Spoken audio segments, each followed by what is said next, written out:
Hey, what's up everybody? TooTallToby here, and today we're going to continue our journey to try to create tutorials for all the tier 2 models in the TooTallToby library. So here we are at TooTallToby.com. We're going to access the full library, and we can see here that we've got over 250 challenges in this library.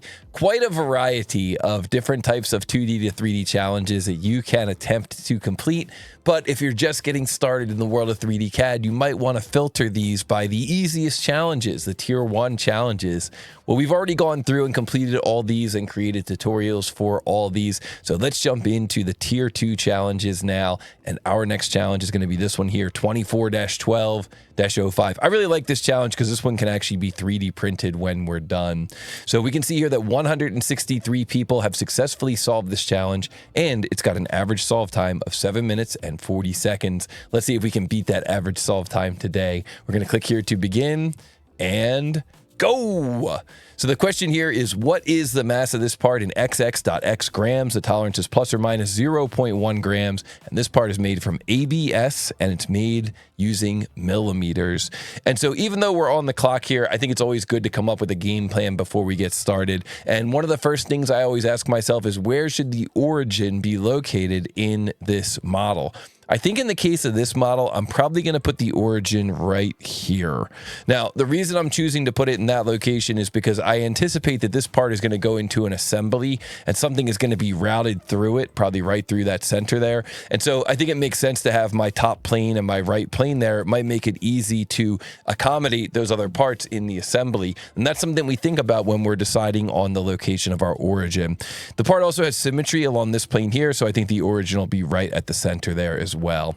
So now that we know where the origin is, the next thing we're going to ask ourselves is, what should our very first sketch look like?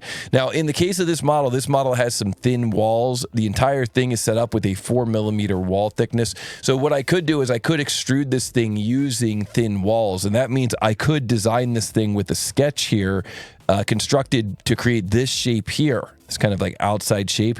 And then when I go to extrude, I can use a thin feature option. And that's exactly what I'm going to do. I'm going to extrude this thing across using thin feature. Then when I'm done, I could add in this radius 30. So I'm going to extrude the whole thing to 60 millimeters. Then I can add this radius 30. And then I can finish up just by adding in this hole here. I could probably punch that whole thing through in one single cut extrude. So that's my game plan. I know I took about 1.5 minutes to come up with a game plan here, but I think it's always important to come up with a game plan before you get started in 3D CAD. And if you agree, be sure to hit the like button on this video.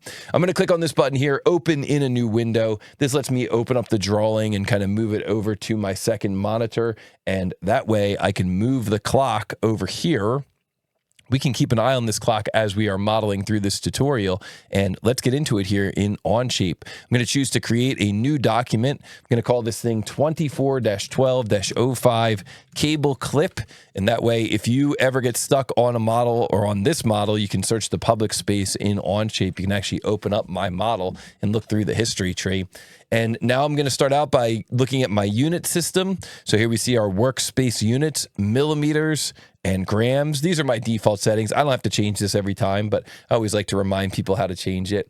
Front plane, S key, begin a sketch, N key to get normal to. And let's get into our game plan here. We're going to start out by maybe creating a line that comes across, Shift 1 to get back into that front view. A line that maybe comes across from down here, kind of about this area, come across like so, single click, move my mouse away, move my mouse back, come up and around with an arc here like so, single click, and then create a line that comes straight down, and then a line that comes straight over. Now we're going to have to get in here and add some additional relationships. Like it looks like the center of the arc is not centered on the origin, so I'll pick this point, center of the arc, this point here, and I'll press the letter I for coincident. Maybe this is a good time to add in my first dimension as well. So S key dimension, I'll drop in a dimension here. This is going to have a radius on the outside of 30 millimeters. You can see the radius on the inside is 26. And you may need to add tangency here. If you didn't get tangency here, it looks like I've got it here. But if you didn't get tangency, or it looks like I got it kind of because this point was horizontal, so I kind of got like tangency by coincidence, not an actual tangency, but close enough, and it is giving me tangency there. But if you need to to add in tangency, you could add that as well, but it looks like we're pretty good here. So I'm just gonna take this point and this point, and I'm gonna make them vertical. So V for vertical, make sure those points are lined up. S key, dimension, and from this base here to this upper point here, that's gonna be a distance dimension of 14. And then the final dimension here is just going to be, looks like 60 plus 30 from the origin or from this plane here. So from here to here, looks like it's going to be 90 millimeters. Really, it's 60 plus 30 because it's really 60 to the center of that hole, but we can kind of shortcut that by making it 90. And then I'm going to add in a sketch fillet here as well. So here is my sketch fillet command on my sketching tools. Up here in my sketching tools, sketch fillet. I'll click on this point here, and that sketch fillet is going to have a radius of 6 on the outside of the material or the inside of the bend, and you can see in the drawing it's calling out this inside bend here at 10 millimeters. So that's it for our first sketch. If you've got your first sketch looking like this, then you are good to go. And once you are good to go, you can exit that sketch. You don't have to jump right into extrude. You can just exit the sketch. You can choose the extrude command, and this one is going to be a thin feature extrude. This is one of the first times we've done this in the tutorials. Thin feature extrude here. So you choose extrude, you choose thin, and then here where it says faces or sketch regions to extrude, we're going to pick this line here, this arc, this line, this arc, and this line down here. And then for the thickness there is going to be 4 millimeters. And you can see you can use this arrow here to flip that to the inside or the outside. We're going to flip that to make sure it's going to the inside because all our dimensions were going to the outside. Finally, down here for the depth, we're going to make that 60. And if you rotate the view a bit, you can see that we want this to be centered. So we will use this option here for symmetric. Oh yeah, this is looking good already. We're almost done. So we hit the green check mark, and now we're ready to start adding in our fillets. And you want to remember with the fillet, there's that awesome trick where you can do a little window to select the edges that you want to fillet. So if I click in the background so nothing is selected, we choose the fillet command or S key, fillet. Then we can input a radius here, 30, enter, and then we can put a window here and get both those edges at the same time. Put a window here and get both those edges at the same time. That is a fantastic time saver in Onshape. So we hit the green check mark for that fillet. We're done with that feature, and then we'll finish up here with a cut extrude. Pick this face, S key, begin a sketch, S key, circle. Put your mouse over this arc here and kind of move towards the middle, and you'll see that the center point will wake up. Single click, move your mouse, single click, let go of your mouse, and that's going to be 26 millimeters. And look at that, nice fully defined sketch. That is what we like to see.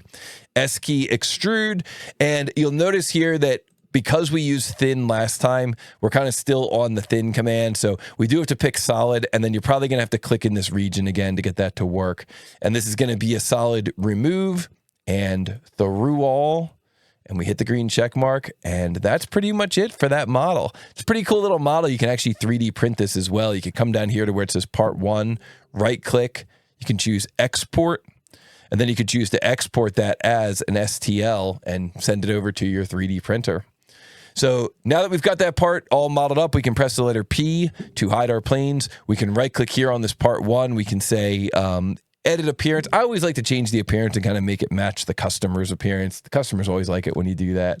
And then also right click here on the name of the part and say assign material. This is going to come from the custom TooTallToby library of materials. I'll include a link down below in the description to help you understand how to set that up. This is going to be ABS. We hit the green check mark, and now all that's left to do is just click down here on these scales and then click anywhere on the part. And we're coming up with a mass of 65.6 grams. So here in the app, we're gonna type in 65.6 and enter. And oh yeah, whenever we get that purple box, that's telling us that we got it correct. And that is a good feeling. So 7 minutes and 49 seconds. Average time was 7 minutes and 40 seconds. We were so close to the average. We can click submit here. And I always make it a goal to finish these challenges in under the average time. So this might be a spot where I would go back and I would see if I could maybe try again and see if I could get that time down to under the average. Now that I've gone through it once, you know, next time I go through it, it should be a little bit faster. I kind of know what to anticipate as far as the workflows go. And that's really the whole point of the TooTallToby Practice Models app. So if you enjoy doing these types of 2D to 3D challenges, be sure to visit us at TooTallToby.com. You can get started totally for free. And then if you really like the app, you can unlock the entire library. And of course, if you enjoyed today's tutorial, be sure to leave me some comments down below. Be sure to hit the like button. Be sure to subscribe to the channel. And I will look forward to seeing you in the next TooTallToby Onshape step-by-step tutorial.